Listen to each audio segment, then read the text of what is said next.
This show contains strong language and references to violent scenarios that some viewers may be uncomfortable with.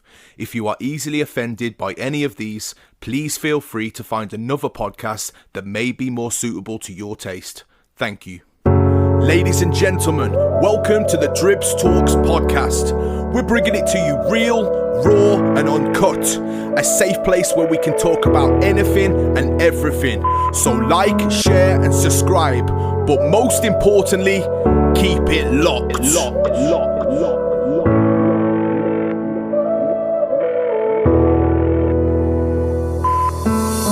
Everything's gonna be just fine. Everything's gonna be okay. Just take one step at a time. That's what the leaflets say. Yes, people, welcome to another episode of Dribbz Talks, the podcast that comes to you real, raw and uncut. Big love to everyone that continues to support the channel. Seeing this platform grow is amazing, so thank you for that. Now, my guest today brings with him a bag of emotions and right now feels it's time to use this platform to share his side from a sickening version of events that has unfolded. My guest today is Kieran Hayes. He's a super talented vocalist from Telford who was previously in an acoustic duo that travelled across the UK called Loose Lips. Welcome to the show, Kieran. Thank you very much, sir. How are you doing? You okay? I'm all right, mate. I'm all right. Not too bad. Let's just go straight in with it, mate. Now, I know that there was a particular reason why you got in touch with me to guest appear on my platform, and we will certainly get into that very soon. Yep. But as an introduction, bro, I'd like you to let the listeners know who you are and what you do. Okay, I'm Kieran Hayes, and I'm a singer-songwriter. I previously used to be in an acoustic duo called Loose Lips. We gigged together for nearly 15 years, here, there and everywhere. And it's just a love, it's a passion that I have. I've had it for a long time. So that's basically me, So man. do you do music by trade or have you got a 9 to 5 job? No, I got a 9 to 5 job. I'm just basically just a labourer, mate, you know what I mean? Just You're playing it down here, bro. I'm just a labourer. Come on. Yeah, you know, it's just about the graft. It's one thing I've always been good at, getting my hands dirty, getting stuck in.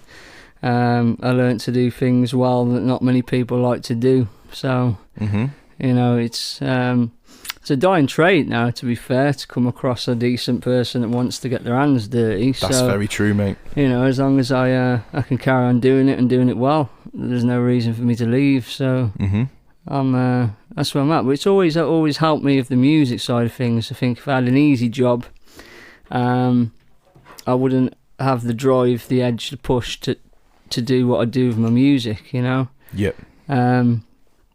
So yeah, that's me, really. Okay, so with regards to, let's home in on the music at the moment. Yep. So with regards to the music, do you come from a musical background? No, not really. Was your parents into music? No, my parents weren't. The only person that had any influence in music was my dad's mum, so my nan, God bless her. She's died now, but she used to sing. She's Irish, and she used to get up and she'd love to sing and, you know, sing around the house and that. But she had like 8 kids, you know what I mean? So she couldn't go out and do anything with it, but, you know, the love of it was there. So Yeah. And my dad says, she used to have like a little like altar in the house. Oh yeah, okay. And when I was young, I drank the holy water. All right. And my dad would always say the only reason you can sing is because you drunk that water. You know that? So, you know, it's one of them. She could have done with selling that bottled up, mate. Could have, yeah. Do you know what I mean? Yeah, definitely. Yeah. Okay, so was there?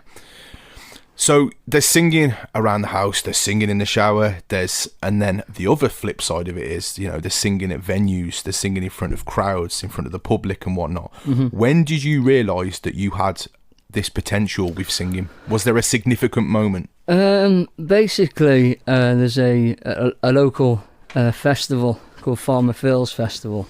And in 2011, we had a slot in the acoustic tent, and for one reason or another, the sound guy, by the time we got to the time of our set, it was pretty much bladdered, you know, and it was messing up all the levels and just generally like taking the, you know, piss out of our set time.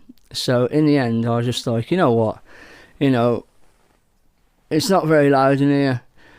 We'll just go and tell the people we're going to do it, but we'll do it acoustically, you know. Wow. We'll just stand there and we'll do it just unplugged. If people want to listen, they listen. If they don't, they don't. And that day, I realised that all my life I hung around with people that didn't support me singing. You know, I was from Dawley, where you stole cars and... Big up the Dawley crew. Yeah. And you did anything you could basically to earn up the money. But the lads who sang around me back then, they didn't really support me as a singer. You know, they thought it was a weakness. It's soft, you know. So I had to do it in my own time and make a different group of friends.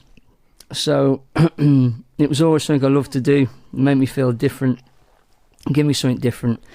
But going back to Farmer Phil's in 2011, like I say, we did it unplugged, stood on the edge of the stage, and I watched this flurry of people, must have been about 200 people in this tent, just sit down on the floor like we was at fucking assembly in primary school, you know, cross legs and that. Yeah, and the cold assembly floor, mate, I'll never forget that.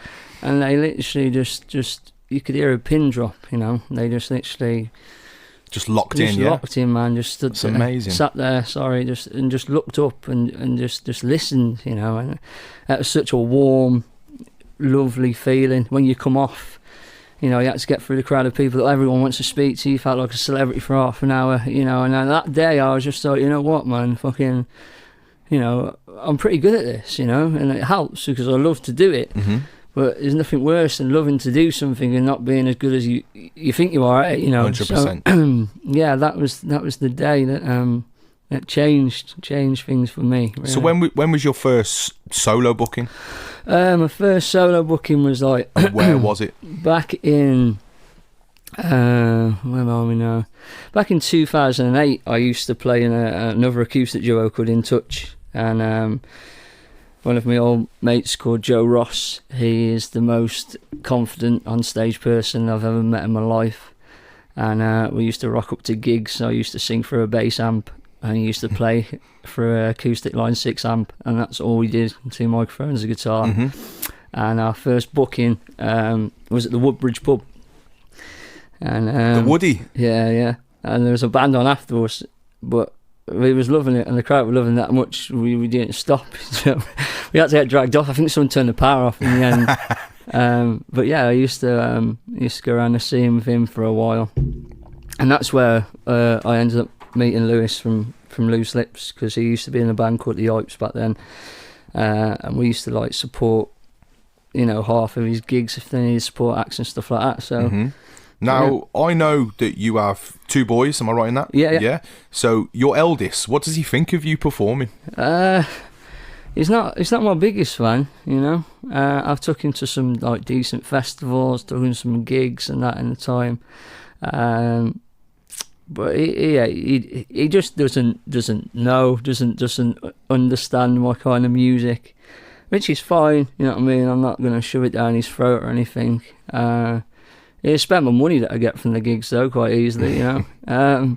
But you know, he don't hate it. But he's not. He knows that Dad's a singer and all that. But yeah, he couldn't tell you a name of one of my songs or nothing. So it is what it is. You know, I don't need him to. You know, he loves me for me. He don't need to love me because I'm a good singer. No, I agree there. I mean, we had a little chat before we started this podcast about this kind of thing, and. Yeah, my daughter's very much the same. You know, my youngest is my biggest fan. Yeah. My eldest, I feel that she cringes in certain situations, but I think with kind of the rap music that I do, she has a lot of her friends that listen to my tracks, and she goes to school and they took the end of it. How's Dribbz doing? What's Dribbz doing these days? And I think it just gets a bit much for her sometimes. And but I like to think, and I'm sure this will be the same with you, I like to think that when she gets to an age like me and you, they'll appreciate what we've done and all these gigs we've done and how it's raw definitely. talent and stuff like that. I Definitely. do honestly think that will probably. I mean, I don't know your boy, but I feel that will be the same with your boy as well. Yeah. Hopefully. When they get to an age like us, they will appreciate what we've done. Yeah, hopefully, mate. Do you know what I mean? Yeah, definitely. Now, as I said within the introduction, you previously were one half of an acoustic duo alongside a man called Lewis Bates. Yeah. That played intimate and public venues across the UK. When did you and Lewis first become friends? Me and Lewis first become friends in like 2008, 2009. Like I say, I used to support his band, and then we got to know each other and stuff like that. And then basically, who I used to play with, he got a placement at uni, so he had to go to London, disappear. And then Lewis's bands basically broke up. There used to be a little local shop in Little Dawley. We bumped into each other one day, and he asked me what I was doing. I asked him what he was doing, sort of thing. And it was just the fact of, if you want, we'll have a jam. Can't let the music die, sort of thing, and see where it went. And then never turned back, really. The rest is history, yeah? Yeah, definitely, yeah. Now, like, for me, like, Loose Lips was a duo that seemed to work so well together. Yeah. Like, your smooth vocals alongside Lewis's backup melodies and his guitar riffs. You guys brought a vibe wherever you performed. I mean, I caught you probably a handful of times. I'm not going to tell you I was at every gig, but probably a handful, because I had gigs on my own, do you know what I mean? Yeah, we're both on the circuit. We're both on two different journeys of the circuit, but we were both nonetheless on the circuit. And I probably caught you guys a handful of times, and the vibe that you guys brought and the interaction with the crowd, it was great, mate. So I just want to tell you that it was genuinely great. Oh, thanks. And that's as much as you as it was Lewis. Yeah. Now, if the events that we're to talk about very soon hadn't have happened, how far do you believe that Loose Lips could have took it, mate?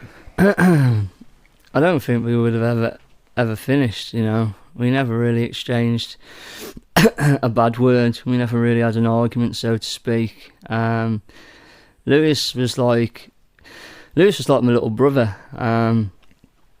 It was a lot different to the rest of my friends, but he also was such a talented human being that I could do nothing but praise the lad. So I believe thoroughly in him. I always told him, I always used to shout him out at gigs, and because if you've got someone there that you fully appreciate and love. And the funny thing with Lewis is I used to pay good money to go and watch superstars, and I've been to thousands of gigs where I've paid to go and see that person, and 9 times out of 10, every time walking away from that gig, in my head I'll be like, they were good, but I see that on a regs, when I look across and I'm playing with Lewis, I see him, and like, he was one of my biggest inspirations in music, and to share a stage with someone like that, it's a blessing, So yeah, it definitely is, mate. Like, this is my next question, really. What was it like sharing a stage and memories with potentially your best mate? Like I say, it was just amazing. Like, it's like you feel quite fortunate that you've got this connection with not only someone you play music with, but also a very, very good friend. And the more you do it, the better you get, and you just connect with each other, and you give each other a vibe. And when you're in that moment on that stage and doing what you love and doing it to the people that are there to listen, there ain't many other better feelings for me. I agree with you, mate, because like, I share stages with a very, very long childhood friend of mine, Monchi, whose name's Phil Corsia, and we perform. When you're with bands and stuff, sometimes you can do the gig and you can just go your opposite ways, and that's it. Yeah. You know what I mean? Until the next gig. Yeah. With Phil, it was like you still had that connection and we do the gig, and then we catch up a little later when we both got home and go, oh, do you remember that part? Oh, that part was great. And what can we do to make this even better and stuff? And it was just always evolving. It was always conversation about these things, and it was always evolving. I want to know from you, what was your most memorable moment of performing as Loose Lips? There's a few, to be honest. Well, I'll probably take it back to two.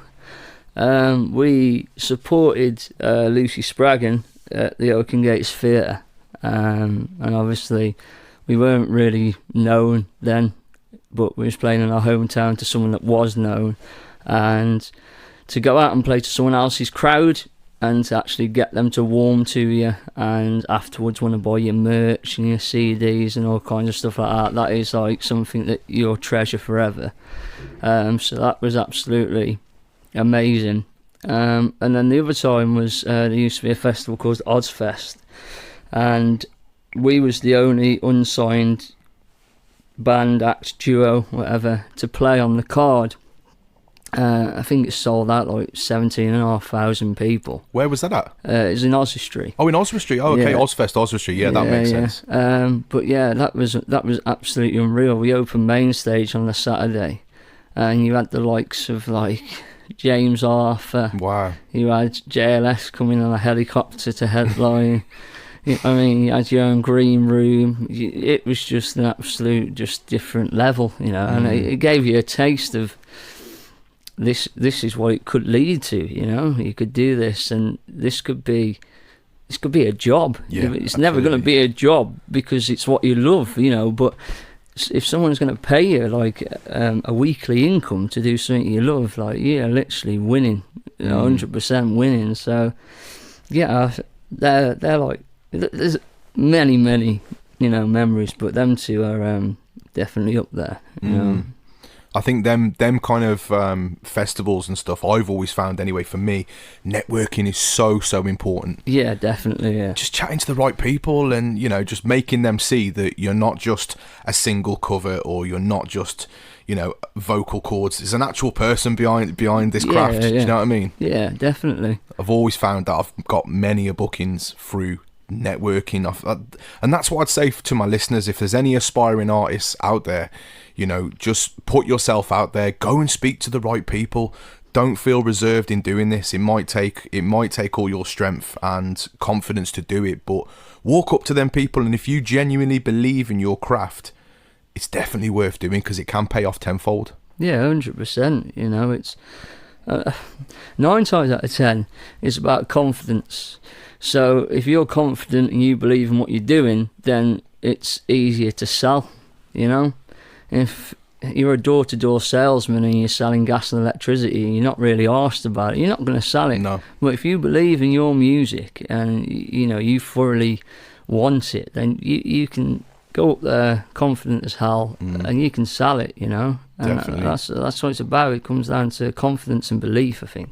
I always say this with aspiring artists that, you know, especially the younger ones than me who ask for my advice and stuff, you know, if you don't believe in your craft, how can you make anyone else believe it, you know? Exactly that, yeah. Do you know what I mean? Yeah, that's the first thing, you know. If It you really don't is. believe in yourself and you're just putting it out there for a bit of fun, this, that and the other, then, like you say, how can you expect anyone else to take you seriously and believe in what you're doing? Yeah. You can't, can you? So, and from an outside point of view, you know, people might look at you and think, not yourself, but just in general, people might look and think, well, he's cocky, he's a bit too confident, but there has to be a level of that, doesn't there? There has to be a level of that, like, you know, like yourself, standing up in front of crowds, and you have to win them crowds over, you know. Have you ever had a time where you've gone into a gig and you've turned to Lewis and gone, this ain't quite working? Yeah. Have you? Yeah, there's a venue we got booked for a bikers club in Birmingham, and literally we walked in there and it was just like, we ain't supposed to be here, you know what I mean? I said, I'll give it 3 songs and they're going to start throwing shit at us, heckling us and that, so we're going to have to, you know, put them 3 songs in and smash it out the park sort of thing. And I think that's one of the biggest and best feelings you can have with music, if you can have the power to turn a crowd that ain't majority your crowd of people, then you know you're doing something right. You know, and there has been many times where that's happened, and quite fortunate, it's always ended up good instead of bad. So, but like I say, it's a very nice and warm feeling when you actually do that. I think it's, again, you know, I can relate to you, mate, because of being involved in the music scene like you, and it's like there's target audiences for this hip hop, and you know, mainly younger, younger, maybe teens, early teens, late teens, but having 50-year-old blokes come up to you and go, do you know what? I don't normally like rap music, but I'm really feeling these lyrics. Yeah. You know, these lyrics are resonating with me. That to me is amazing, because you've flipped someone that necessarily wouldn't necessarily listen to that music, and they're actually taking an interest in it. Yeah, definitely. Do you know what I mean? Yeah, 100%. Definitely, mate. I think that's dead important. So I asked them first few questions because for me, Kieran Hayes is more than one half of Loose Lips. Kieran Hayes is a doting dad, because I do see that. It's evidently clear, mate. You are a doting dad. Your kids are your world, and you know that's exactly like me, mate. And you know, we live for our children. We breathe for our children. We work for our children. We do, everything is to give them a better future. Yeah. Now, let's get into the reason why you access this platform. Now, you first reached out to come on the Dribbz Talk show. As I said, I didn't want to start this because there's so much more to you than just Loose Lips, but I did want to touch on, you know, the past and you coming through as a vocalist. Yep. I've noticed you wearing your heart on your sleeve, mate. So I think you'll be quite good at opening up on this podcast. Now, for the listeners, I've given them an insight of yourself and a journey through the music scene. I think it's about time we get straight to it. So, for the listeners that aren't aware, Lewis Bates, who I referred to previously as being the other half of acoustic duo Loose Lips, and Kieran's best friend at the time, recently appeared before a Crown Court where he admitted to 4 charges of having more than 100 indecent images of children on his phone, including dozens of videos of the most severe kind of abuse. Kieran, you literally had no idea, did you? No. It's still a hard pill to swallow and process and accept, really. I think the saying is you don't truly know someone or know what they're doing behind closed doors. Alright, like Lewis was like my little brother, you know. I did a lot for him. I'd always support him. And then obviously this came to light and I was absolutely fucking dumbfounded. I was gobsmacked. I didn't want to believe it. I still don't want to believe it. It's just fucking horrible. And I'm quite a strong-willed person, you know, but this has knocked me quite a lot over the last few weeks, months.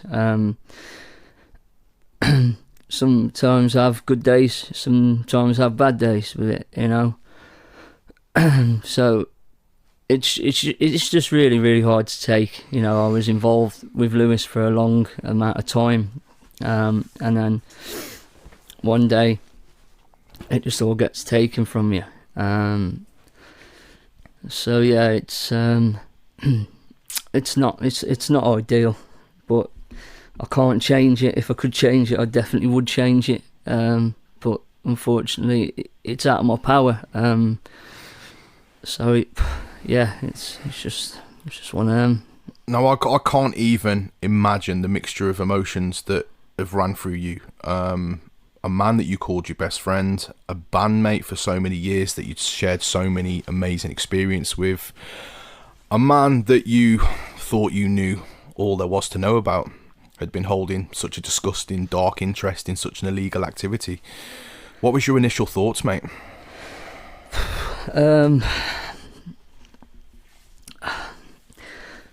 Like I say, I couldn't believe it. whether there was a part of me that didn't want to believe it. Like, I thought I knew Lewis, you know what I mean, 100%. There was even a part of me where, because of the respect I held for him, I actually did some Google searching to see if there was a plausible explanation where what he had actually told me could actually be the truth. And to some extent there was, but when you actually see it with your own eyes and you see someone plead guilty for not one thing but for 4 different things, it's very hard to see a different light, a different angle, because at the end of the day, if I was innocent, I wouldn't plead guilty, you know. And I speak that for a lot of people out there, you know. If you ain't done it, then you're not going to say you've done it, you know. I can't. Kind of speaks volumes, doesn't it? Yeah. So it's just, like I say, it's just hard. It's an hard pill to swallow, you know. But like you say, you don't truly know what happens behind closed doors, and so it's just hard, mate, you know. Now, I'm sure I can guess the answer to this, mate, but have you had others that have become aware of what Lewis has done and have presumed that you would have known all about it?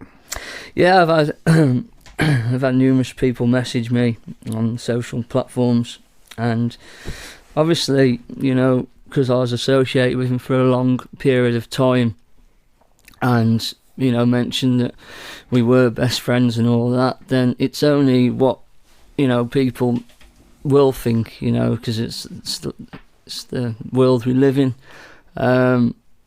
But that's fine. It's up to them, and they come forward. They can ask the question, and I'll tell you, you know, I'll tell you my answer and the truth. I'm not someone that I shy away from anything. I'm not someone that I hide away from anything. And truly and honestly, there's no one out there, apart from maybe his parents, that are more hurt and betrayed than I am, or how I feel I am. And I wish I could give people the answers that they want, because I crave them answers more than probably anyone. But unfortunately, I'm not God, you know.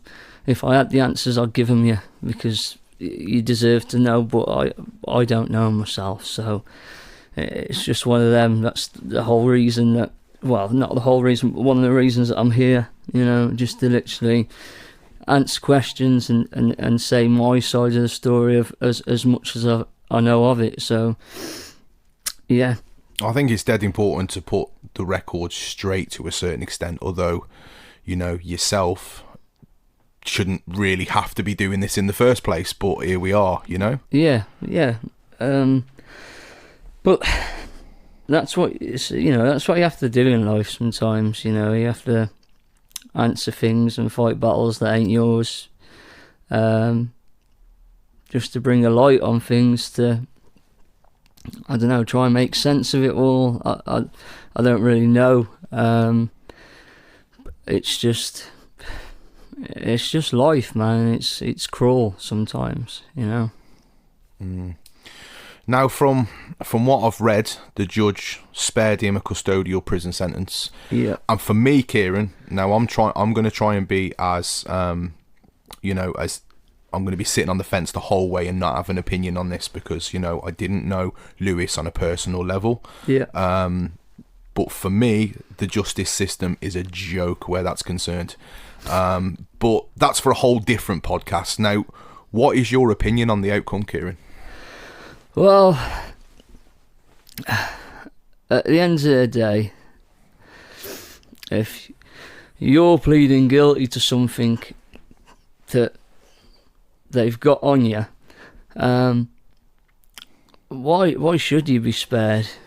You know, you're openly admitting guilt to whatever the charge may be, so therefore you should go and serve whatever it is you should serve, and that's like, you know, you do the crime, you pay the time, sort of thing. The justice system lately is a joke. Do you think that's because prisons are so overcrowded now, so they're really picking and choosing to who they actually send down? Yeah, I think there is that. I think it's also that they want to put people away that they class dangerous people. You know, maybe Lewis slipped under the radar because as long as I've known him, he's not really aggressive or violent or anything like that. So maybe that was one of the reasons. I don't know really. Would it made a difference to how I felt or how I feel if he went down or if he didn't go down? I don't think it would. I just every day I think you're gonna wake up, it ain't gonna be real. You're just living this nightmare. But unfortunately, I go to sleep and I wake up and it's still all there. So it's it's life. It's life, Yeah. So having a lifelong friend who is there 1 minute, boom, gone the next.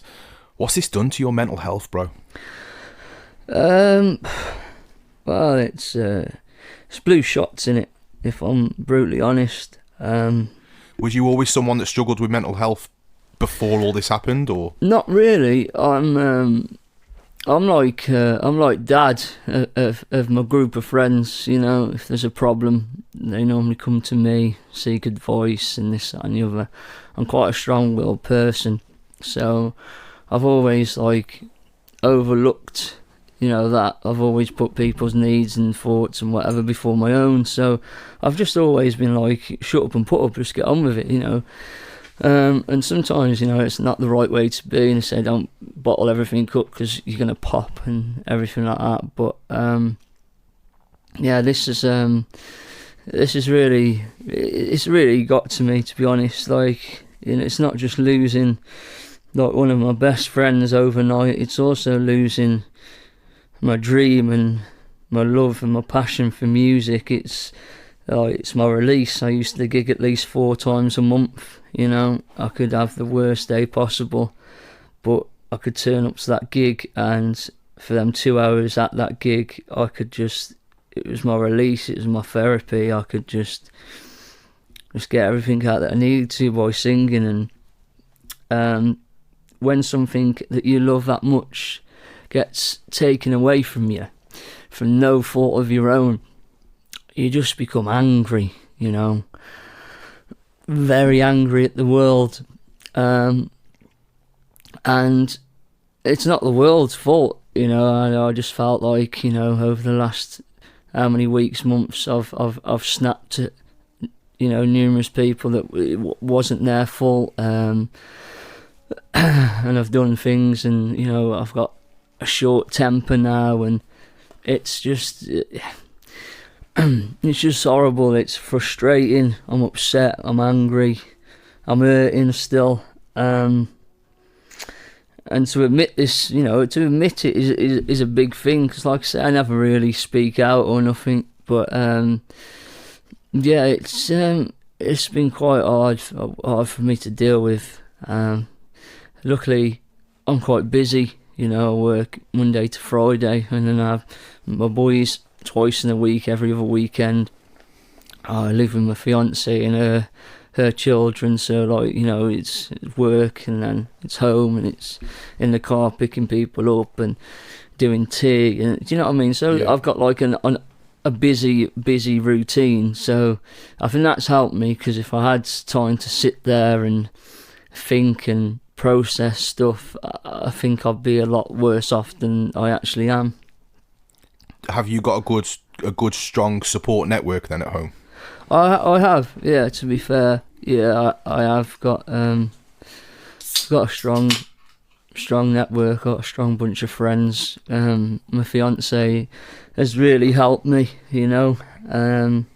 because I'm normally the happy-go-lucky kind of guy, always walk around with a smile, always try and make people smile and laugh, and I've sort of lost that in the last few months, just because of what's going on.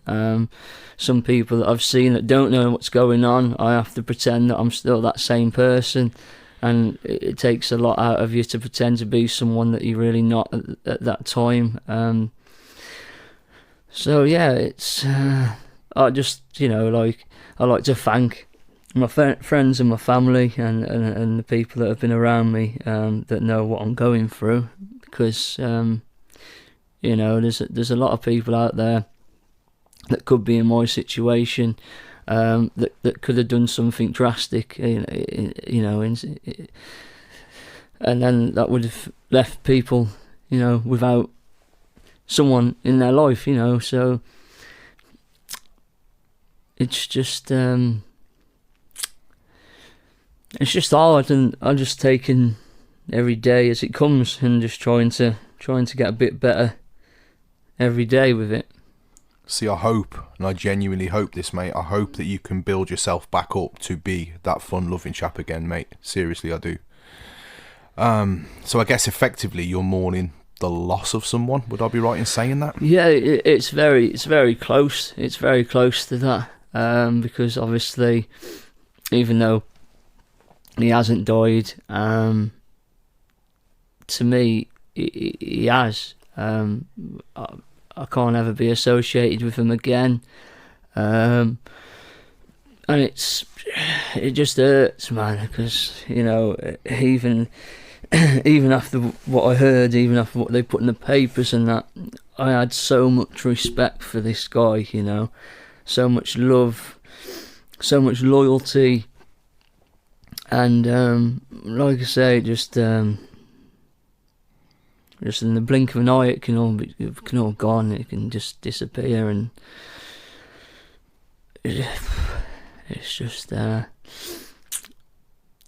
just hard, man. And I keep saying that, and I keep referencing it's just life and that, but that's what it is.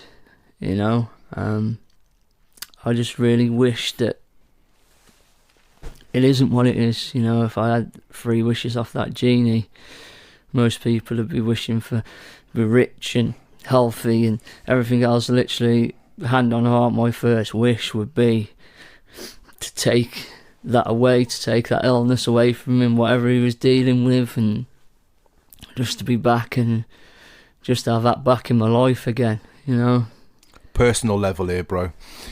If Lewis was sat here now, what would you say to him? Aside from the obvious about the things being wrong. Yeah.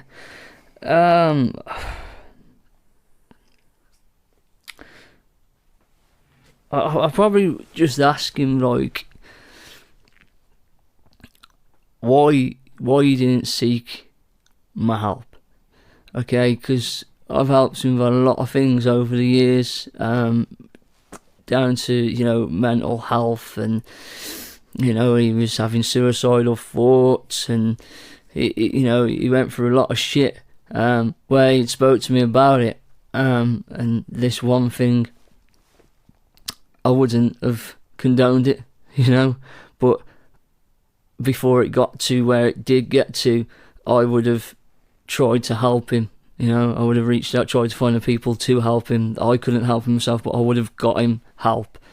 Because that's how much I love the guy, that's how much I respected him. Like, I'd do literally anything, man, to take it back, anything just to help him, anything just to have it back, but it's, unfortunately it's gone now, so. Has this had a ripple effect on you? Has it affected your relationship with your partner and your children? It hasn't really, but like I said earlier, like, they know what kind of person I normally am, so I presume that they've seen that I haven't been that kind of person as of lately. Like, I've snapped at my kids, at my fiance for like pitiful stuff, where I wouldn't normally. So it probably has, but it not to where I needed to pull myself out and have a talk to myself and be like, it's not them, do you know what I mean? So it has in small areas, but hopefully it hasn't, like, long term. And like I say, I'm playing it day by day. Some days I get better, some days I get worse, but all it takes is on a good day for someone to message me about it, and then obviously it just brings it all back up again. It's not just going to go away. So it's just that.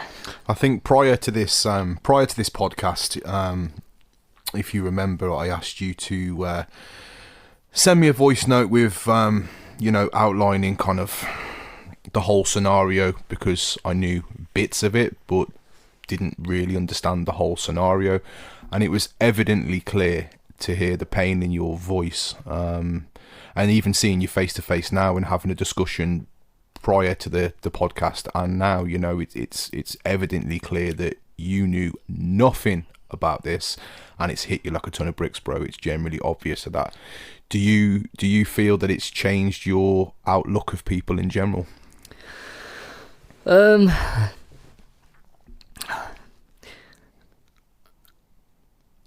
I don't think it has, to be fair. I think I'll tread more carefully in the future in people that I trust them and put my love and my all into. But I can't judge from what's happened in one experience to everyone else I'm going to meet in life. That just wouldn't be fair.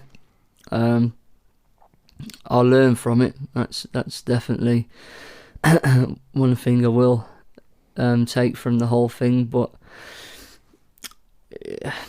yeah, I don't. I'll just be a bit more open-minded and tread a bit carefully. In the future, going forward, really.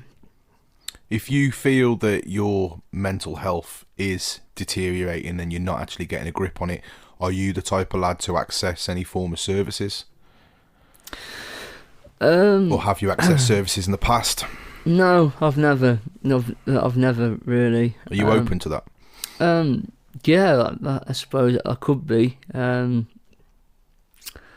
Like for many years, from like 17 till 32, I heavily smoked a lot of cannabis, and I think that was my pull, if you like. I could have the shittest day, whatever, and I'd just turn to weed because just chilled me out, calmed me down, made me think a bit clearer about stuff. I don't smoke weed really anymore. I smoke it sociably with a couple of my old mates that used to. But yeah, I think in something like this is I think it'd be easier to speak to someone about it that doesn't know you on proper know you on a personal level. And I think it's got a lot to do with age, because my older sister, she was one of the first people I spoke to about it. She's very good to talk to, she's very good to listen, she's very good at telling you back. Not to lick your ass, to tell you what you want to hear, but she'll tell you the truth. And that's very... that's what you need in life. Yeah, you don't need yes men. You need someone that's going to listen to your story and be like, right, well, this is what is right about it, but this is also what's wrong. You need to improve on. And she's very good on that. But she's only like 5 years older than me, whereas my dad, I haven't even told my dad yet about it all. Wow. My dad stores all the gear that we used to use for gigs for me, and I basically had to tell him, like I told everyone else, like, basically Lewis has got this new music venture and he's got to move away and everything else. So I still can't come to terms with telling my dad the actual truth. I don't know whether it's because it's my dad. I don't know. So it's just hard. It's just a hard one. You know. I suppose even little things like having to see that equipment that's been stored again, you know, things that may have been Lewis's in the past. I don't know if there's guitars there that were Lewis's, or you know, or even the Loose Lips logo, I suppose, you know, the vinyl stickers that are on the, you know, like carry cases, for example. I don't know if you've got them, but I've definitely seen the little Lego. That's it. You know what I mean? That was a part of you and him. It must be so hard for you, and I'm not just genuinely saying that because you're on the podcast. Genuinely, mate, my heart goes out to you on this one. Like, trying to put that into perspective with close friends of mine, and if I was to find out this and how I would feel, man, I don't know how I would feel. There would be so many mixed emotions, so many mixed emotions, and I'm sure that's exactly what you're feeling right now. Yeah, you know, like you say, there's reminders everywhere you look, because it weren't just over a space of a year. You know what I mean? It was nearly 2 decades of my life. It's just very hard to handle in them situations. Or, for instance, you're out shopping and someone bumps into you and they don't actually know what's gone on, and they're quizzing you, why aren't you gigging no more? It's a shame, man. I've come to loads of gigs and you'll be missed on the scene and all shit like this. And realistically, you just want to come out of it and be like, it's not me, it's not my fault, get off my case. But you can't. I can't be like that. You know, I'm trying to look to the future. I'm trying to figure out what I'm gonna do and what I want to do. One thing for sure is I love to sing, so I need to get back on the horse and sing. But it's like I'm very limited to time, so to find someone else to play with, to learn a whole new set, and to have a connection, because I don't just want to stand there with someone that plays guitar that wants to sit on the store for 2 hours and not interact with me and not vibe with me. And then do I want to go out and just sing to backing tracks on my own? It's just like there's that many questions that I need to answer. Because anyone can do that, can't they? Let's face it. If you can sing, anyone can just stand there and do backing tracks. Yeah, of course. It was different what you guys had, and although it'll never be the same, it'll never be the new Loose Lips, I hope that you can find someone that you can gel with that's you know, gonna regenerate a whole new load of memories for you, mate, and this will just be the building blocks to building yourself back up again. Yeah, hopefully that's what we need to work towards, you know. So I want to ask, I don't want to go into too much detail about obviously the case, because that's not for me to be delving into. However, from your point of view, I'm only going to ask these last couple, and I think it, you know, you've said enough for the people to get an idea of how you're feeling right now. How did you find out that all this come about? You know, did Lewis open up to you and say, this is what I'm dealing with, or how did you find out? So basically, it all got into a big spin of lies. I was made to believe that it was just a phone that he had brought from CEX, and the police had come round and confiscated it because they'd found something on there. So I was just like, you know, I'm the positive one here, so I'm just like, well, listen, man, if that's what it is, then there's a paper trail. You know, he brought that phone on a card. He brought it from a shop that's got CCTV. So whatever they found on your phone, then it's got to be dated. So it's going to be dated before you even purchased the phone. So therefore, that's your innocence there. You know, still supporting your best mate there. Of course you are, because you've got no reason not to. You're not gonna think he's going to stand there and lie to you about something. So everything that he said to me, I'd support him. I'd try and find the angle to make it positive, and that's what basically I believed. I work outside, like I said, so my job's weather permitted, and the day he had court and magistrates, I think it's God's way of telling me that you're not going to work today because it's raining, so you can go to court and you can hear it for yourself. You can know what it is, because out of numerous times of asking, the story would differ slightly. I'd never actually know. I never was told. So the closer to the time, more red flags came. So I actually went to the court, and I sat behind him in court, and I'm quite a good judge of character, and well, I thought I was. I sat in that courtroom and I heard a horror story, because that isn't my mate up there. They got to be in the wrong courtroom. They got the papers mixed up. But there's 100 million different things. This isn't right. But unfortunately, it was right, and I was in the right courtroom, and that was his name getting spoke out, and that was him stood there in front of me, and all the things that he spoke about earlier. 4 different charges of extreme content and this and that, and that's what I heard with my own eyes. And as much as I didn't want it to be true, as much as I still don't want it to be true, I stood there and I seen a man plead guilty.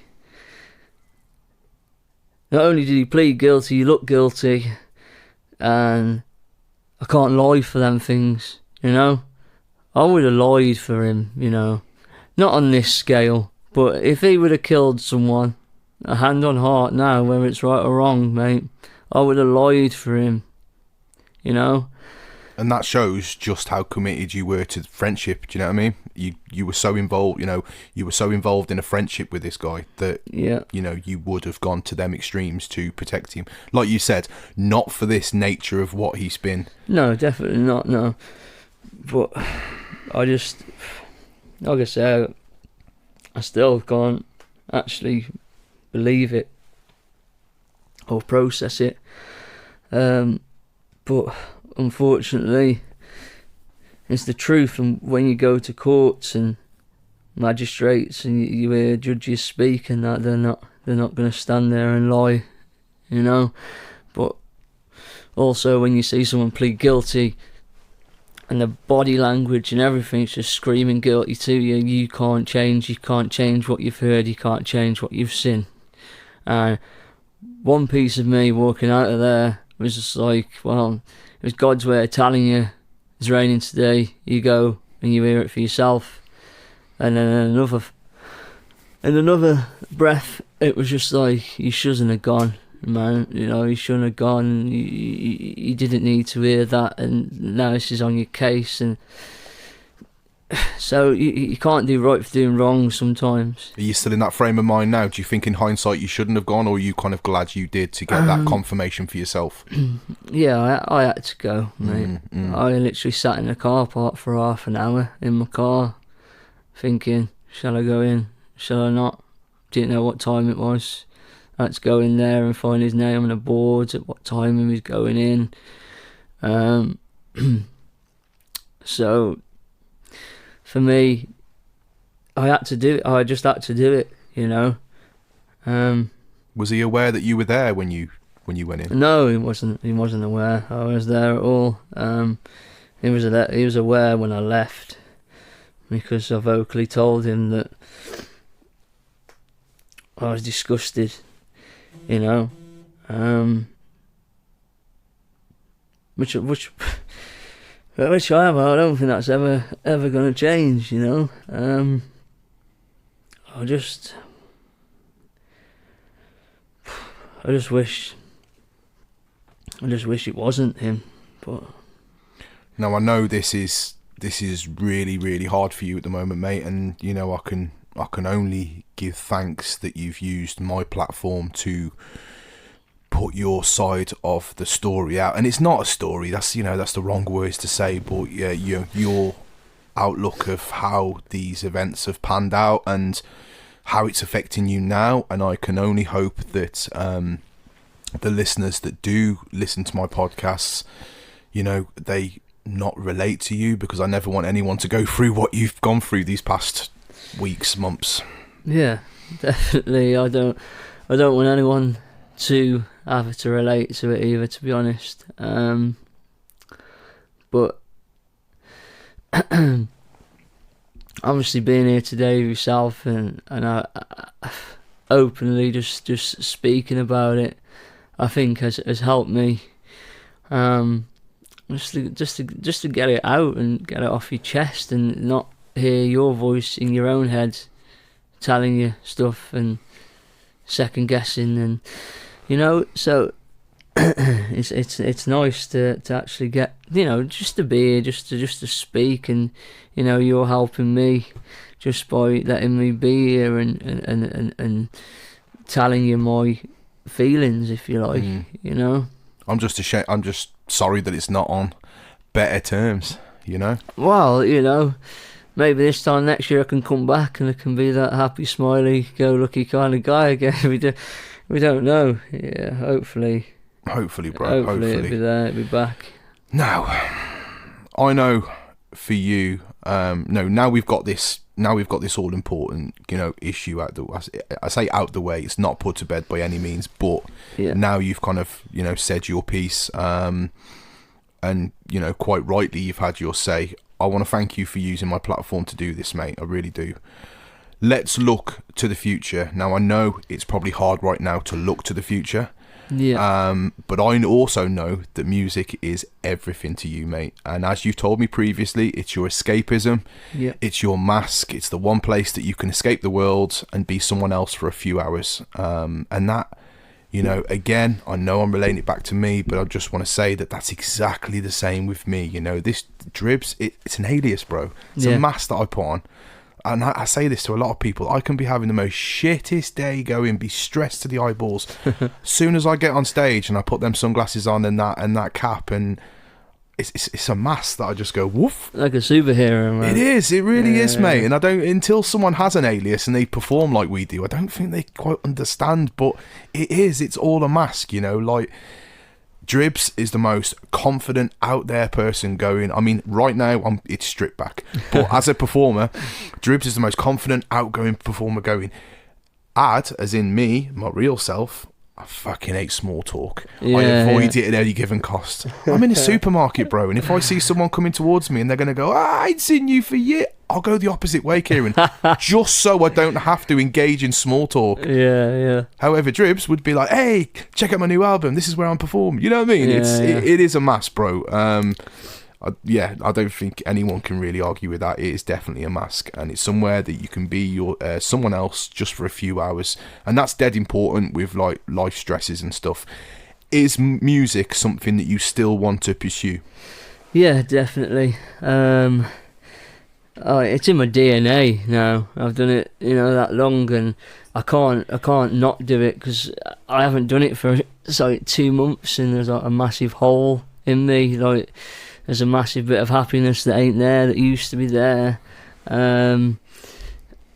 And also routine. I'll be sitting at home on a Friday night and I look at the clock and it's 8:30, and I'll be like, well, I would have set up by now. I'll be getting a drink in to go and have a few sips on a drink, maybe quick outside blast on a fag before starting at 9:00. And there's just loads of things, like the little things that just lead up to it, that I miss like a fucking hole in my head.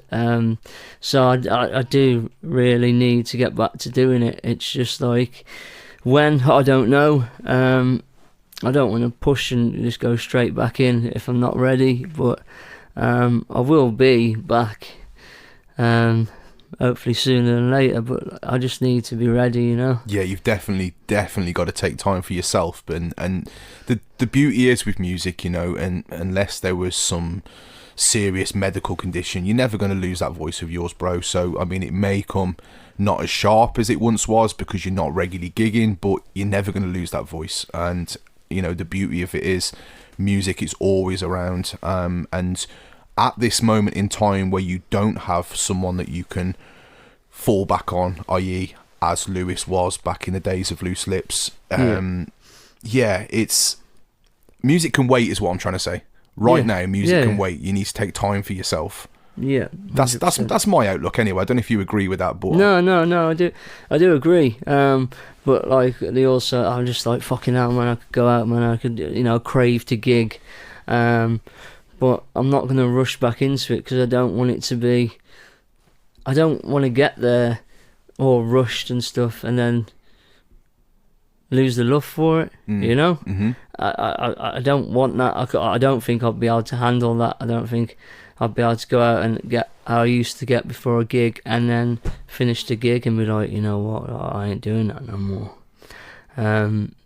Because it is a massive part of my life, and I want it back. I need it back, so it'll come back when everything's ready, when it's fitting, you know. I personally think, sorry to interrupt you there, but I personally think you won't ever get over this, bro.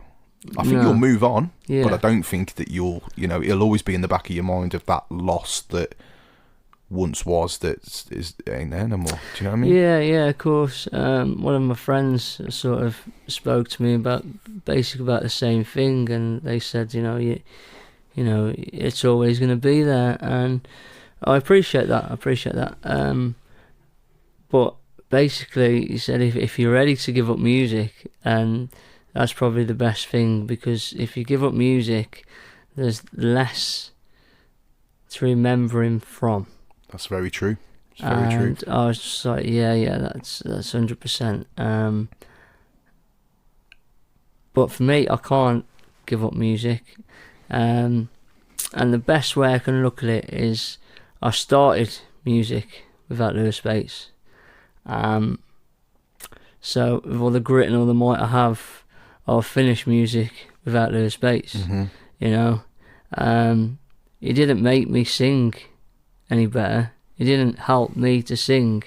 You know, he was one hell of a very talented musician. I won't take anything away from him on all aspects of that. But he didn't once come up to me and say, you need to sing like this, or you need to do like that. Singing in my voice is my instrument, and I'll play it how I want to play it. So, like I say, it's just going to take a bit of time. Hopefully I can find and connect with someone so I can go out playing live again. If I can't, and if I don't get that, I might have to try different routes, different avenues. You're in a very fortunate position, personally. I think that, you know, you're quite a stapled name in the local scene, and you know, you've got a lot of links, and them links know other people, and so on and so forth. Do you know what I mean? Like, losing Lewis Bates is not, to me, isn't the end of Kieran Hayes. It's not the end of it. No, I totally hear you there. One of my biggest fears of it all is because we was that well known on the local scene. Everyone only remembers me for Loose Lips, which that's who I was, you know.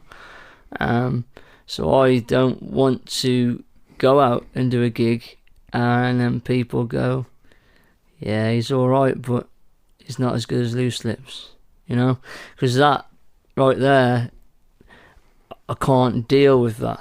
That's why the time process is a massive thing for me, because I can go out and I can sing my heart out anywhere, any day, any time, any place.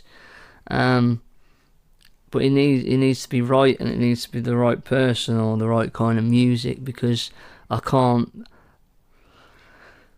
play second best. You know, I won't be able to deal with it or live with it. I was always told something, that you're only as good as your last gig. So you could play 100 great gigs, and the day you go out and play that one shit gig, everyone will remember you for the shit gig and not the 100 great gigs beforehand. And that's why you've got to be physically and mentally ready when you step out again. Definitely, you know. Yeah, 100%. Let's move on from this then, bro. You're known as a people person. To me, you're a very likable lad, and I have no doubt in my mind that this isn't where your journey ends. Like, is there anyone particular that you can think off the top of your head on your radar that you'd love to drop a little collab with at some point? What, talking locally, on the local scene? Local scene, mate. On the local scene? Could be Midland based. There's one guy I've done a track with. You might know him. His name goes by Dribbz. Hey, come on. So we got something cooking. It'd be good to do a collab with you again. So, well up for that, mate, but only when you are ready. There's a young female artist that I've had the joy of working with and seeing her perform. Her name is Bridie. I think she's a fantastic talent, to be fair. Her voice live is stunning. So I'd like to do some kind of nice like duet song with her. One of the youngins in the game, Starboy Senshi.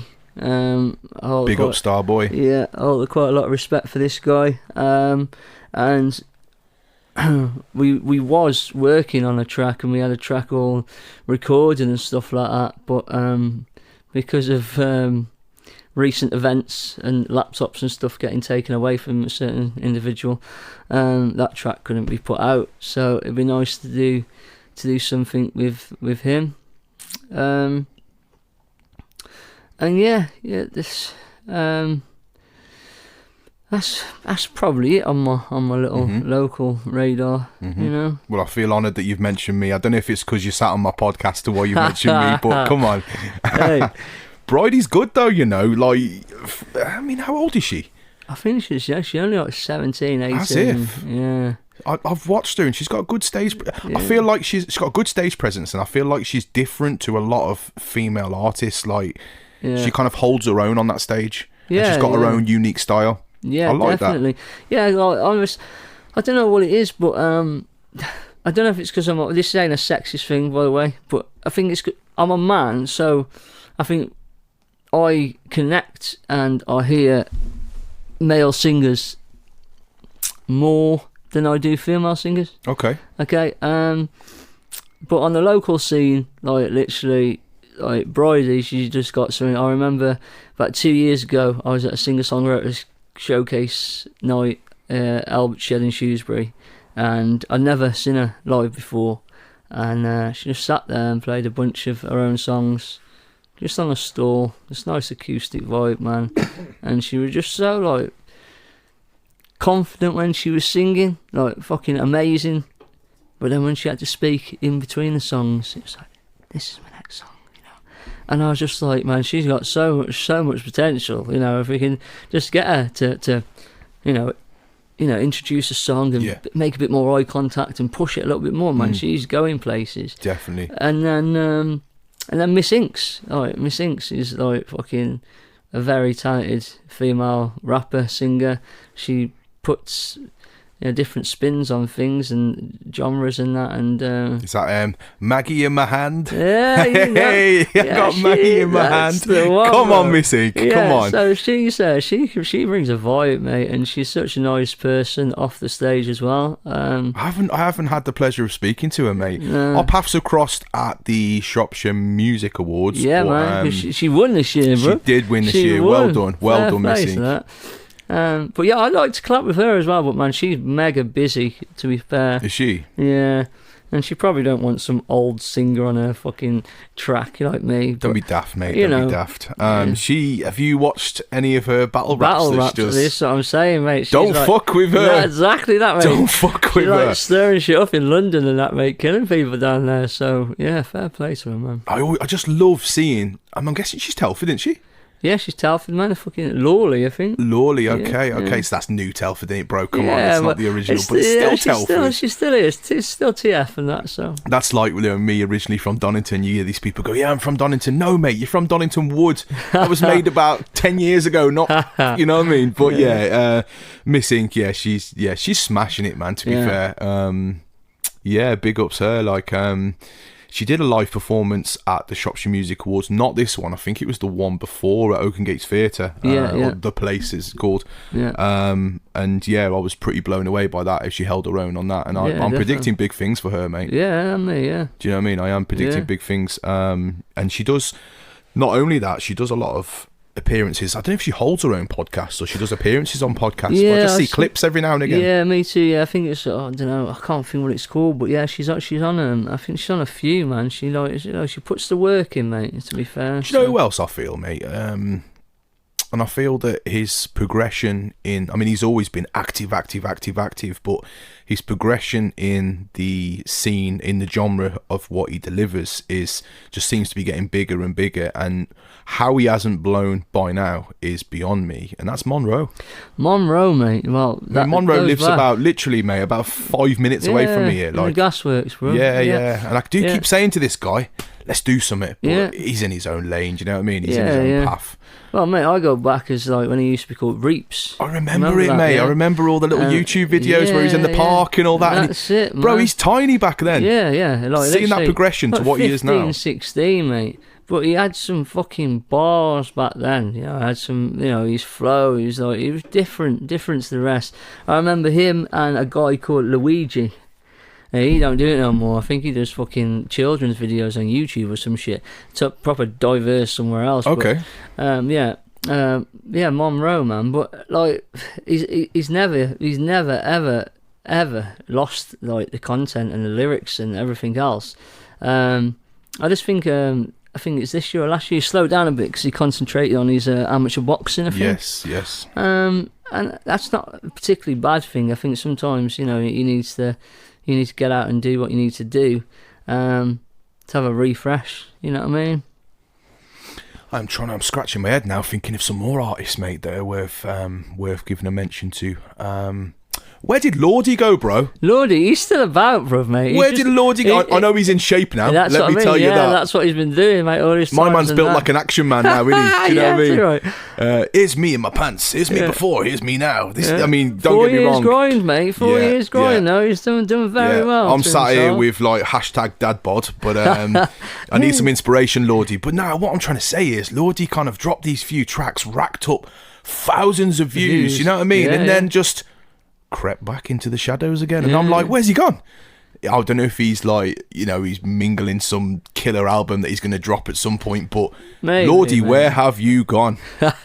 Because he came with fire. Yeah, he did. His tracks were, you know what I mean? They he were got fire. Fucking bars on bars. He has got bars, mate. He was a dark horse as well. To look at him, you're like, nah. And then he was just like, fucking. Honestly, like, whoa, where's that coming? Yeah. And while we are mentioning it, and this isn't Telford, this is Shrewsbury, but he's the artist. He's the artist. See, I only know flickers about this guy. Yeah, okay. I don't know. I'm not too tough with this guy, to be fair. Okay, so I feel his style it is quite a lot like Lordy's, to be fair. It's but bar for bar, mate, that guy's smashing it, and he's had like, I mean, forgive me, Matt, if I've got this wrong, but I mean, he's had tracks on like commercial adverts. I'm sure if I remember rightly, it was something to do with the Super Bowl. They were like advertising it on TV, and they used one of his tracks behind it. No way. Honestly, I mean, I could have got that wrong, Ease, and if I have, I apologise. But there's something as big as that he was fortunate to have his track behind, and I believe. Because I mean, we're all doing it independently. I believe my man's signed to a label now, which is a fairly big label, mate. Yeah, yeah, he's doing well for himself, bro. And he's a good lad. I've been speaking to him quite a lot and utilising his knowledge with bits and stuff. He still hasn't come over for a collab yet, so you can have the middle finger on that one. But no, I've got a big Ease the artist up. I genuinely predict big things for that lad.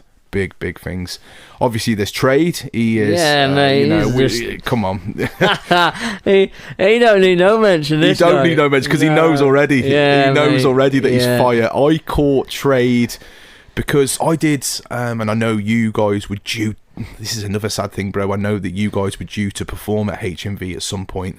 Yeah. Well, we had one earlier on at Wolverhampton, but then it went down really well. So he's coming back to Telford to do one, but obviously that ain't gonna happen. No more. So I performed at the HMV in Telford probably 6 months ago with the release of my album that's there now. Just if you don't know, my album's called Pieces of Me, and it's out. It's out at HMV and all good streaming platforms. So there's a little slight promotion. Yeah, a little plug. If you didn't know by now. But yeah, Trade performed at HMV Telford a couple of weeks ago. I made the effort to go up there. I wasn't up too much, so I said, "Kids, do you want to go up?" They went for a look around town centre, and I popped in to see Trade. And every time I watch that guy, he blows me away, mate. Yeah, mate, he's something else, mate. The wordplay and the lyrics, it's like bah, bah, bah, bah, bah, bah, bah. I'm like, wow. The one part that I won't forget of the HMV performance was he got, and this is a skill in itself. He got each person there to hold up an item of an object out of their pocket. My man's holding up bloody nectar cards, pack of fags, lighter. He's freestyling the shit out of every single person with the possession in their hand, and it was perfect. Bang on it was. And yeah, mate, that blew me away, because there's one thing being able to write lyrics and record, and there's another thing freestyling. I don't know if you've ever checked out Harry Mack on YouTube. No, man. Oh man, you need to check out Harry Mack. He's amazing. He's the kind of dude that, like, he's in America. He's an American freestyler, and he's crazy. He'll walk up to a venue that's got 300 people lined up outside, and he one by one freestyle the shit out of them. Do you know what I mean? And yeah, it's perfect. So yeah, we've covered a few artists there of ones to watch. Bruv, without being so unprofessional, I am literally bouncing. So can I just go to the toilet? Is that okay? Of course you can. You can. See, this is what these podcasts are all about. I'm not even going to edit that out. I'm sorry. I won't be too long. I've been holding it for about 10 minutes. I'm literally going to piss myself if I can't run longer. What I could do is I could put the mic in the garden. We can do ASMR, mate. And that could be a whole different podcast. But yeah, there is tons and tons of artists in the area, in Shropshire, in Telford. I mean, the Midlands is another one. And there is lots of hidden gems, and I always say this. I'm going to keep talking until Kieran comes back, but there is a lot of hidden gems in Telford, in Shropshire, who have got great vocals, great wordplay, and a lot of them haven't had the time or the recognition yet. And I know it's not all about recognition in this scene, but to find these hidden gems and to bring them in on tracks is so important. And I try to do that with a lot of my albums. You know, if I hear an artist or, you know, a vocalist, a female vocalist, and I'll say to them, well, what gigs have you done? And they're like, well, they're just singing in my bedroom. And I was like, well, let's do more than that. You know, let's bring you out into the studio. Let's collab. Let's do something. And, you know, I've bought some of these hidden gems through on the album, and you know, to hear them go from singing in their bedroom, not doing a single gig, to having them have their first BBC introducing airplay, for example. Because I mean, let's face it, Kieran, you know, we all remember the first time we were played out on BBC Radio Airplay for introducing. Yeah. Do you know what I mean? Mate, my wife had to peel me off the ceiling. I was so stoked. Now it's got to the point, I mean, don't get me wrong, I appreciate each and every airplay, but sometimes, you know, my friends will message me and they'll go, mate, you was on the radio tonight? And I'm like, oh, sound. Yeah. That's it. Oh, sound. Oh, shit, yeah. I like it, but I'm like, oh, okay. Yeah, definitely. Because I've had that many I've had that many tracks that have been played now, and I do appreciate every single one of them. So, like, you know, prior to Slope Your Mixtape, big up Michaela, big up Simon Berry, because, you know, they did do a lot for the local scene. Yeah. And I mean, you're no stranger to Simon Berry and the Introducing Show. No, definitely not. No, I've done over the years, done quite a lot with them, and obviously they've been very supportive of Loose Lips and our music we used to put out, and it's very nice because it's a platform where you can actually put your own music out, where most of the venues I used to play roughly about 32 songs an evening, and at them 32 songs I only used to sing 6 of my own. So it's a very slim pickings to go somewhere and be an original act. Definitely. Unless you can get into that venue where you're going to support people on a Tuesday night in Birmingham at 10 o'clock, and to do that you've got to be a single man. You can't have a family, really. I used to do it years and years ago, and then you find out you're working for promoters that sell you a dream just so you're fucking selling tickets, and it's one of them. That is the harsh reality of how I say my other scene, because I do my hip hop. Be honest with you guys, I mean, I'm sure you guys know by now, some of my listeners and supporters, the hip hop has only really started to take off since late kind of lockdown. So it's been a few years, but since maybe last year, that's when I've started actually performing these tracks out live. Otherwise it was just studio. But my bread and butter kind of bookings, which I get booked up for the year, is my drum and bass events, it's my raves. And I've been involved in drum and bass for close to, I think in about another couple of months, it's close to 20 years. And yeah, I've seen it like go from getting booked for your talent, to now it's getting booked for how many tickets can you sell. Exactly. You push 1,000 tickets, I don't care if you're dog shit, you're getting booked main stage. Yeah. And what a sad state of affairs that is. It's shit, it's just wrong, but money talks and all that. Absolutely. Shit. What do you personally think about the Telford music scene on a whole?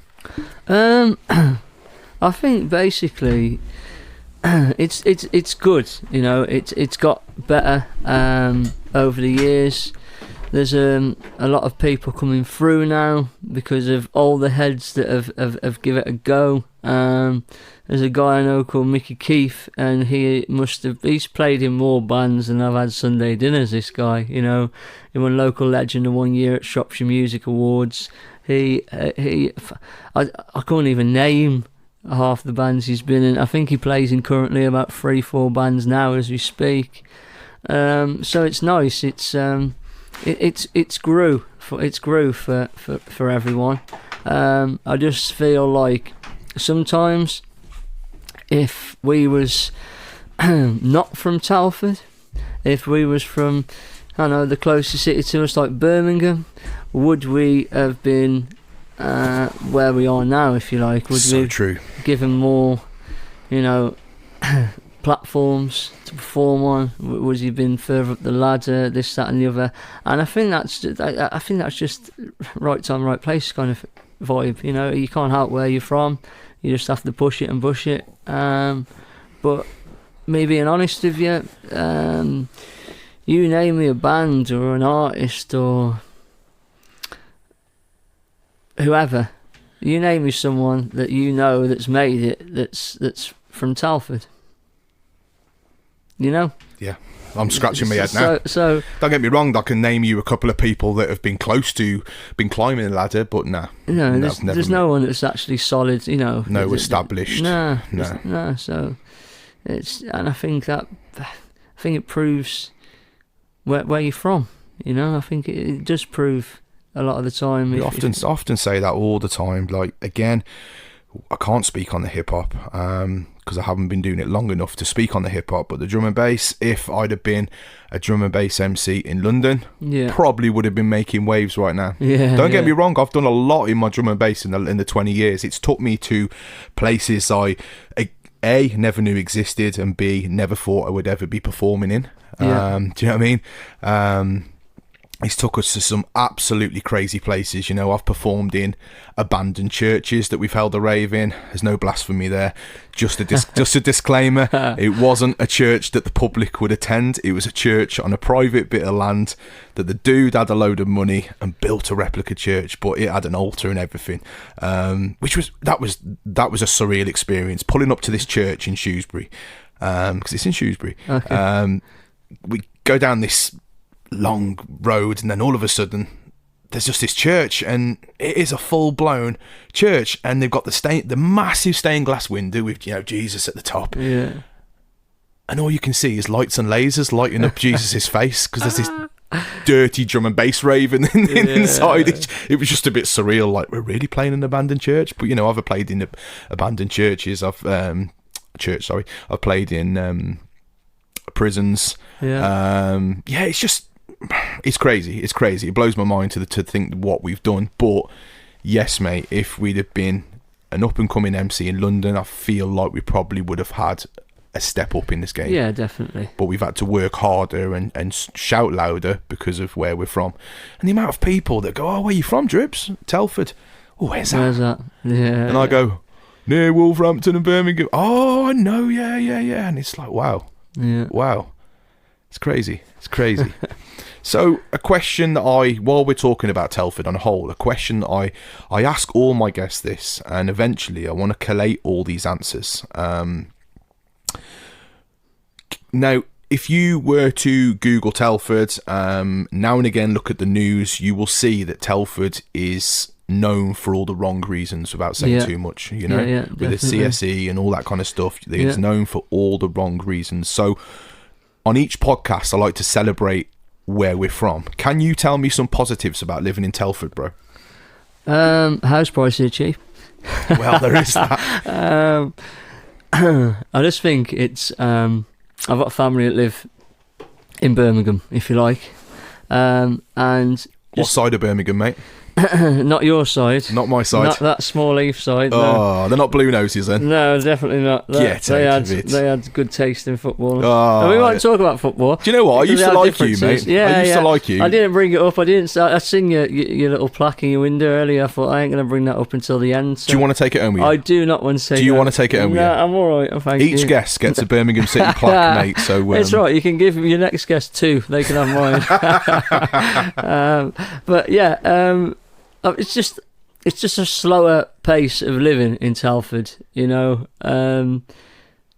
Some nice things to look at. You can go on a nice walk, and I think sometimes it just gets overlooked as all the bad shit and the bad press it gets. But realistically, like, everywhere you go in the world, there is a nice part of it and there's a shithole.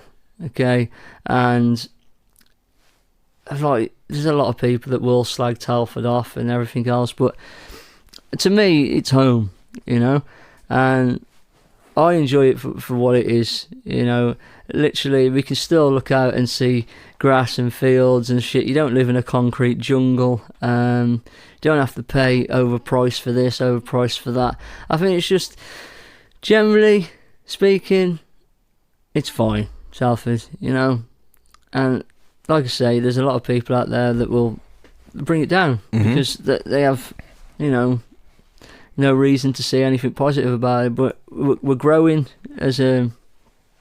I think they're putting for citizenship in like 2030, if that's right, and then that might take an effect on us. But I think, you know, as far as Telford goes, you know, it's nice, isn't it? You know, you get all the Japanese and the Chinese fly all the way over here to see a bloody iron bridge, mate. Do you know what? Me and Callum were talking about this. We were saying how, like, Callum Doyney, we were saying how the iron bridge, mate, it's a massive landmark. Yeah. You know what I mean? It's the birthplace of industry, bro. People travel far and wide, like you said, with their cameras and everything. Mate. We live however far away from or however close to the iron bridge.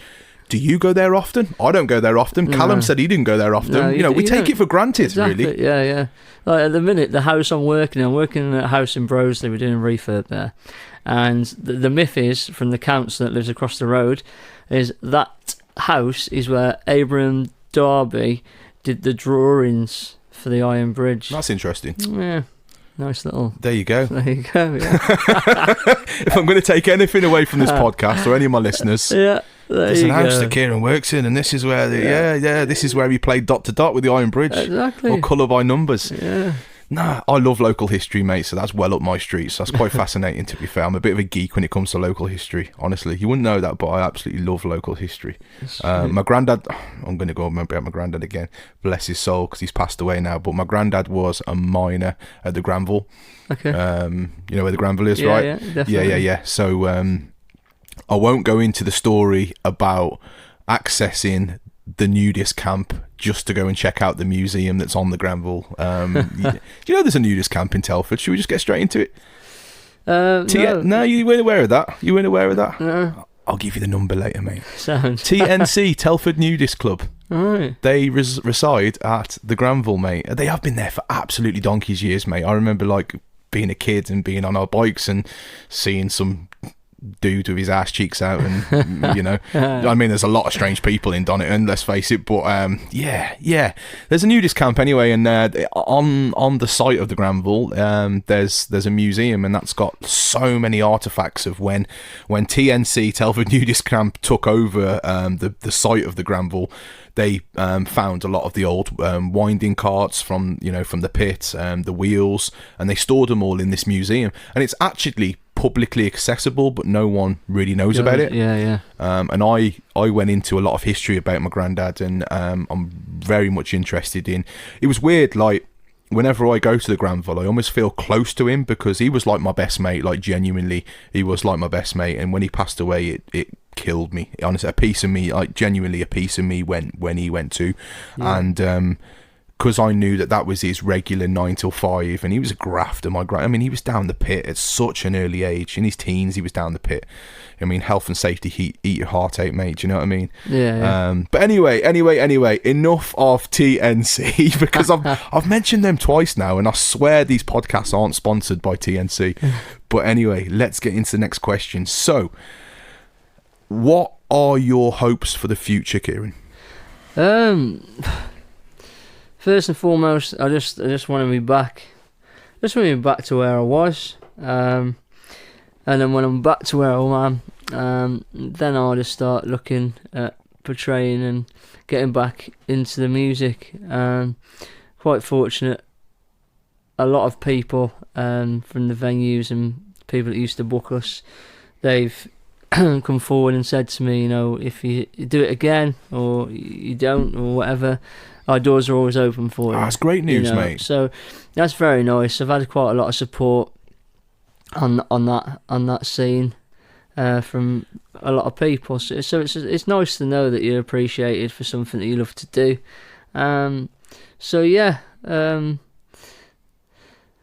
It's one step at a time, one day at a time, like I say, and hopefully I can get back to where I was with it.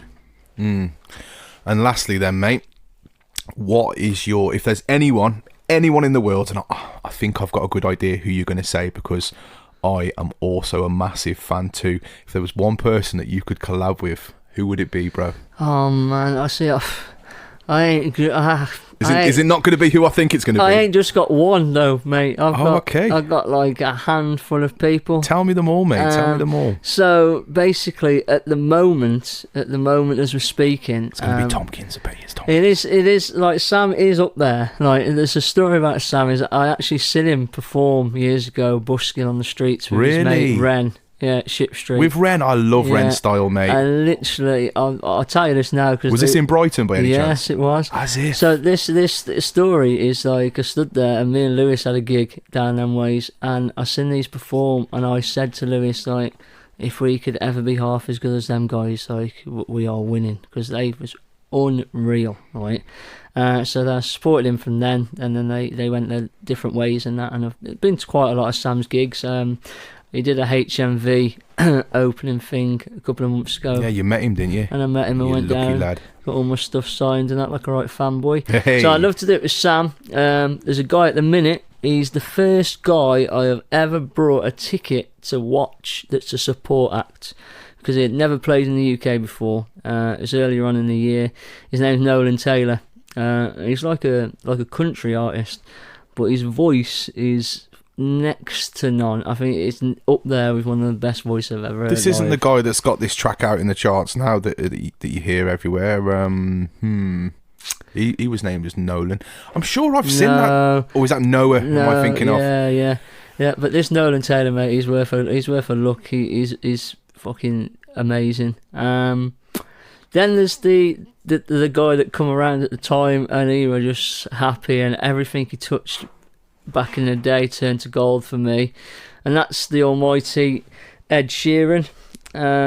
I just like to be in his presence, whether I sung one word, a chorus, a verse on his track. That'd be amazing. I was fortunate.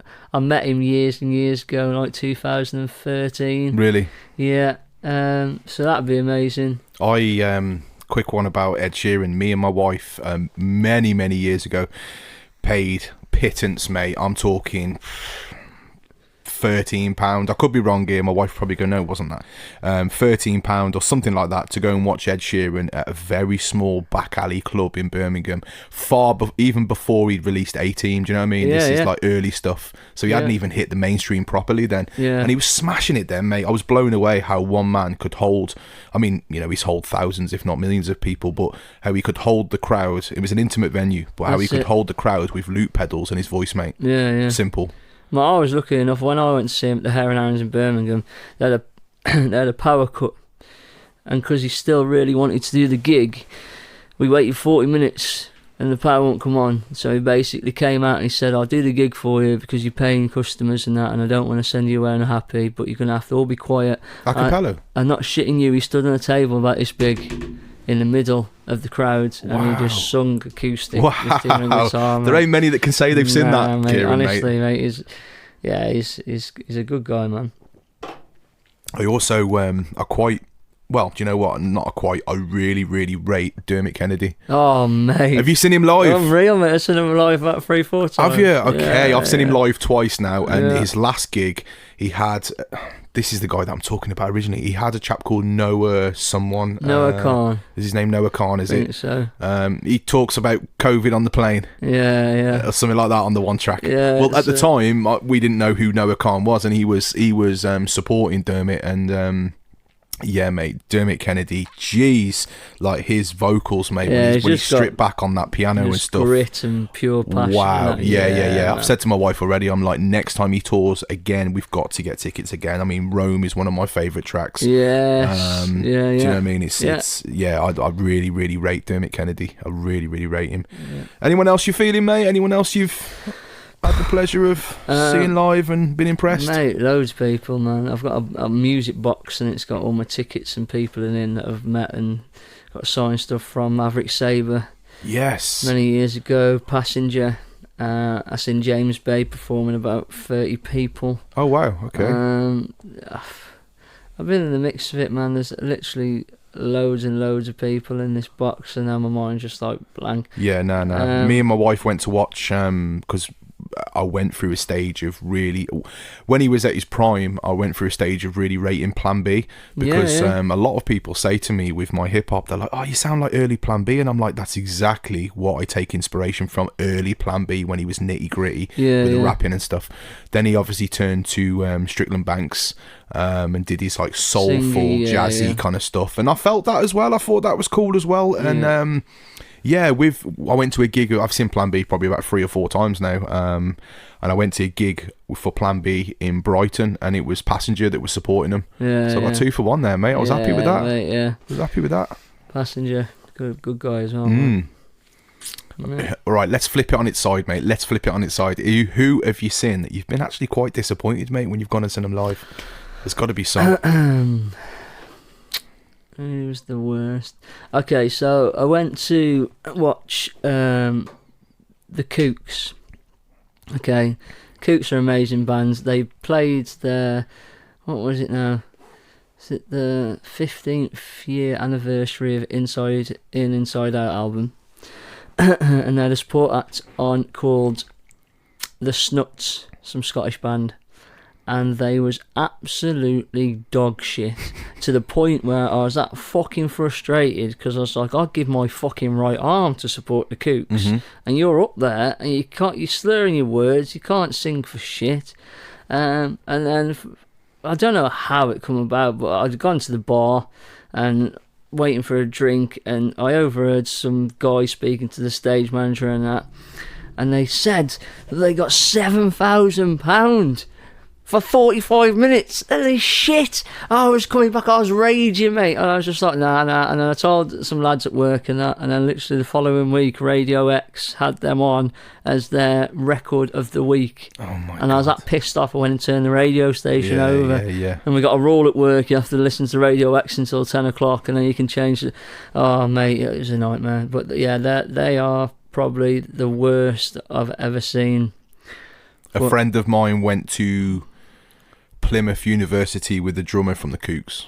Oh, nice. Yeah. He said he was a lovely lad. Yeah, really nice lad. Yeah. Are they still going now, Kooks? Yeah, man. Okay. Yeah. Okay. They hardly ever release any new music. I mean, obviously, I used to like Naive, but yeah. Mate, it's Naive's one of the bangers, isn't it? But yeah, good old indie. Absolutely. Right, mate. Well, I think we've covered everything that we needed to cover. We've gone through, obviously, a really important topic that we had to cover. When you approached me and wanted to get your story out there, mate, I was more than happy to do so. I hope that the listeners have got a better idea of yourself and where you fit into this scenario. So I want to thank you, obviously, for coming. I know it wasn't easy for you to reach out and speak up, but I also understand how equally important it was for you to get your side of the story out there, mate. And I hope that the Dribbz Talks podcast has helped you to do that.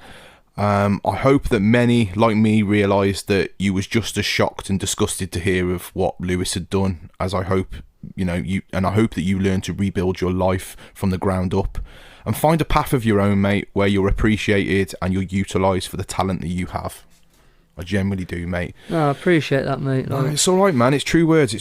So thank you so much for coming on the podcast, mate. It really, really is appreciated. No, thanks for having me. Like I say, just speaking out and just having a chat. It's helped me a lot. So thank you very much. No, you're welcome. So all the usual stuff as always, guys. Give it a like, give it a share. Please subscribe to the YouTube channel because I'm trying to grow this platform. It started off as just an idea and I kept putting it off and off. But with employment and stuff, I now have a bit more time to focus on what I'd like to do with for the future, and interviewing a range of guests that are doing good in society, guests that want to get their stories out, like Kieran. That's what it's all about for me. It's not all, although it's called Dribbz Talks, it's not all about me. All I'm doing is providing a platform to bring other people through. So subscribe to the channel, as I've said, give it a like, give it a share, because when you simply click a like or you share it to your page, although you may think that it's nothing, it means hell of a lot to artists like me and Kieran, and and people that are doing podcasts and putting things out there, because it goes a long way.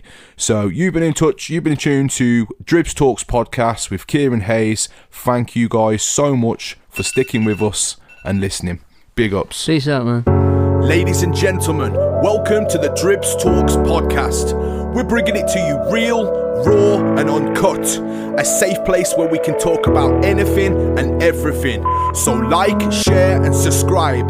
But most importantly, keep it locked.